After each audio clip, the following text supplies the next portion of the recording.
नमस्कार. शुक्रवार दिनांक 17/10/2025 रोजी सकाळी 11 वाजून 17 मिनिटापर्यंत रमा एकादशी आहे. त्यानंतर द्वादशी सुरू होते. त्या दिवशी संवस्त किंवा वासरू असलेल्या गायीचे पूजन करावे. कारण गायीचे पूजन करून गायीस घास घालून तिच्या पाठीवरून हात फिरवल्यास आपल्या शरीरातील अनेक रोग बरे होतात. याच दिवशी किमान 11 वेळा किंवा अनेक वेळा गायीच्या पाठीवरून हात फिरवला असता शुगर, हृदयरोग, रक्तातील दोष नष्ट होतात. म्हणून या दिवशी गायीचे पूजन करावे व गायीचे वासरासहित पूजन करणे उत्तम आहे. गुरुद्वादशी शुक्रवार 17/10/2025 रोजी सकाळी 11 वाजून 17 मिनिटांपासून सुरू होत आहे व शनिवारी दिनांक 18/10/2025 रोजी दुपारी 12 वाजून 20 मिनिटांपर्यंत आहे. या दिवशी आपल्या कुलाचाराप्रमाणे गुरूंचे पूजन करावे. जीवास सत म्हणजे परमात्मा याचा मार्ग दाखवतो. सच्चिदानंद आहे, ज्यास आत्मज्ञान आहे, ज्यास शिवज्ञान आहे, जो निर्भय आहे, जो नित्य तृप्त आहे, ज्याच्याकडून आपण चांगले शिकतो तो गुरु. अशा सद्गुरूला वस्त्र, द्रव्य, सुवर्ण, भूमी इत्यादी आपल्या यथाशक्तीप्रमाणे गुरुस दान करणे. गुरु असा असावा, शिष्याचे काही न घेणारा, व शिष्य असा हवा, गुरुला सर्वस्व अर्पण करणारा, ज्यामुळे त्यास ज्ञान, वैराग्य व भक्ती याची प्राप्ती होते. ही धनत्रयोदशी ब्रह्मपूजा व यमविद्वान शनिवार दिनांक 18/10/2025 रोजी दुपारी 12 वाजून 20 मिनिटांपर्यंत धनत्रयोदशीचे पूजन करावे. या दिवशी धन्वंतरीचा जन्म झाला. घरातील द्रव्य, सुवर्ण, अलंकार स्वच्छ करावे. हे फार महत्त्वाचे आहे. जे ज्ञान देणारे धर्मग्रंथ, धनाची पूजा करावी. या दिवशी डॉक्टर, वैद्य व औषध विक्रेते यांनी धन्वंतरी देवतेच्या प्रतिमेचे व शस्त्रे यांची पूजा करावी. याच दिवशी शिवाच्या वरामुळे ब्रह्मपूजा करावी. सायंकाळी घराबाहेर कणकेचा दिवा लावून दिव्याचे तोंड दक्षिणेस करून लावावा.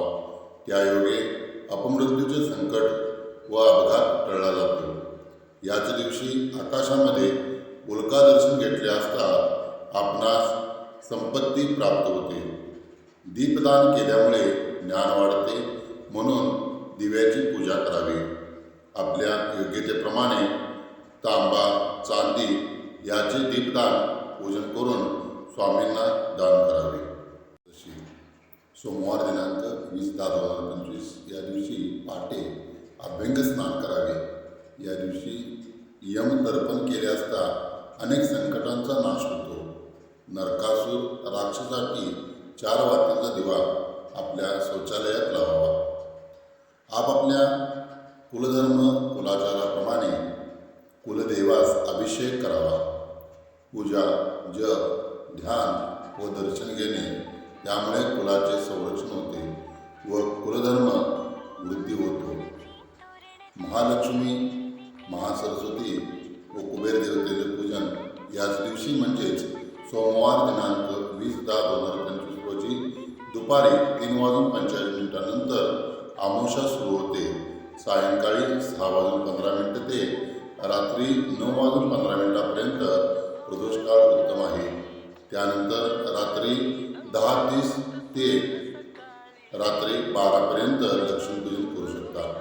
सोमवार रात्री म्हणजे उजाडता मंगळवार दिनांक 21/10/2025 रोजी मध्यरात्री 1 वाजून 30 मिनिटं ते पहाटे 3पर्यंत लक्ष्मीपूजन करू शकता. प्रतिपदा पाडवाचा मुहूर्त बुधवार दिनांक 22/10/2025 रोजी पहाटे 3 ते पहाटे 6 वाजेपर्यंत आहे. त्यानंतर सकाळी 6 वाजून 30 मिनिटं ते 9 वाजून 30 मिनिटांपर्यंत व सकाळी 11 ते दुपारी 12 वाजून 30 मिनिटांपर्यंत आहे. या वेळेत आपण श्री महालक्ष्मी पूजन, श्री महासरस्वती पूजन म्हणजेच आपल्या व्यापारी जमा खर्च वही पूजन आपण करू शकतो. गुरुवार दिनांक 23/10/2025 रोजी भाऊबीज आहे.